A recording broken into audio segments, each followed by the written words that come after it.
Isang drawing na naman ang nakulayan mga padi, kaya tara isasama ko kayo papunta ng Monte Maria, Batangas at Lobo, Batangas upang sariwain ng mga tanawin na inihain at langhapin ng sariwang hangin. Hanggang dulo'y panoorin, huminga ng malalim at sabay-sabay nating kalimutan ng mga pagsubok at sulunanin. Let's go! Alas 5 ng umaga mga padi, Petron Calamba ang aming meet up, pero 6:30 na ay hindi pa rin kami kumpleto. Pero rate lang yan mga padi dahil isa tayong grupo ng 9 na motor at napakadami natin, hindi tayo pare-pares ng pinanggalingan. So hindi nga pala to yung first time na pupunta tayo ng Monte Maria at Lobo, Batangas. Nakapunta na tayo doon way back 2018, pero ngayon 2025 makakabalik na tayo at syempre madadala natin si Pepper, which is yung ating NMAX. Hindi ko na nga masyadong i-specific sa inyo yung kalsadang ating dinaanan dahil lahat naman tayo ay may Google Map at pag sinearch mo yan pare-pares lang tayong dadalhin doon, pero dumaan tayo ng Batangas City at syempre ng Lipa at Balagtas. Ayun lang yung mga natandaan ko. Yeah! So, Pao, ang sarap. Ay, naiwan yung iba. Hindi namin alam saan dumaan. Eto kami. 3 for 3.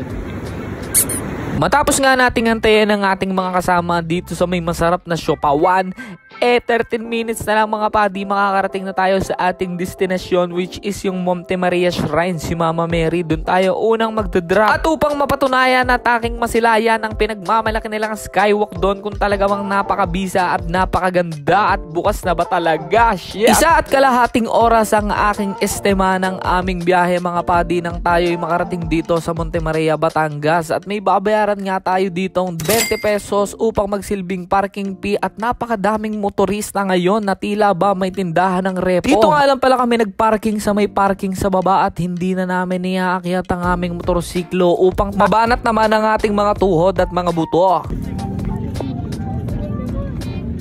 Madlang tao. Tapos nga lang ang ilang mga hakbang mga padi ay bumungad sa atin etong kanilang mirror walk na may 80 pesos na entrance, ngunit hindi na tayo sumugal dahil napakadaming OATs. At dito naman sa kabila natin na yung skywalk na ating iniintay, ngunit sa kasamang palad ay hindi tayo papalaring makapasok dahil mga dugong bughaw lamang ang may kakayanang pumasok dito dahil 10,000 po ang kanilang entrance. Oo, tama ang narinig mo, 10,000 for VIP members only, pero lahat ng pwedeng puntahan dito sa Monte Maria like yung kamay ni Mama Mary pwede mong ma-avail, kumbaga para ka magsusubscribe at para ka may subscription sa kanila mga padi. Bakas nga sa aking mukha mga padi ang labis na pagkalumbay nang malaman natin na 10,000 pala ang puki ng inang entrance doon.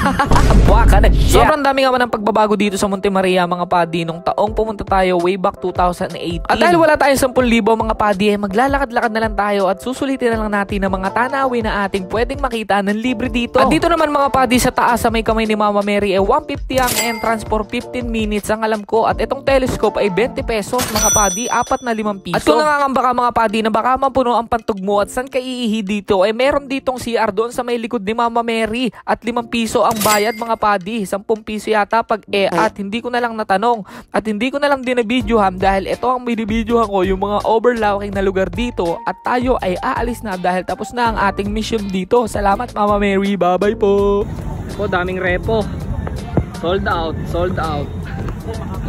Kung ikaw ay may komento about dito sa una nating destinasyon mga padi, o may mga nalaman ka bang ibang mga piece, maaari ka mag-comment dyan sa baba at para malaman ng ating mga bogart na pupunta din doon kung ano ang kanilang kailangang paghandaan. Kaya naman kami ay tumuloy na sa pagbiyahe dahil medyo malayo pa ang aming sunod na destinasyon, which is sa Lobo, Batangas, at 1 kalahating oras ang nakalagay at nakasaad sa aming mapa. Konting piga nga lang nakarating na kami dito sa aming pangalawang destinasyon, which is yung abandonadong lighthouse na nagangalang Malabrigo Lighthouse mga padi. At dito may pagbabago dahil bawal na pumasok dun sa loob, dito lang kayo sa labas at wala naman siyang entrance. After nga nating mabidyohan to mga padi ng kaunti, umalis na tayo dahil as 12 na nga to ng tanghali at gutom na kami, wala pa kaming agahan. Tapos na nakakabigla pa yung lubak-lubak na daan talaga namang sinubok ang aming mga kakayanan. Dito nga talagang natagtag kami at napakahaba ng aming biyahe na umabot ng higit 2 oras na bakuan at muntik pang lumabas ang aking tae.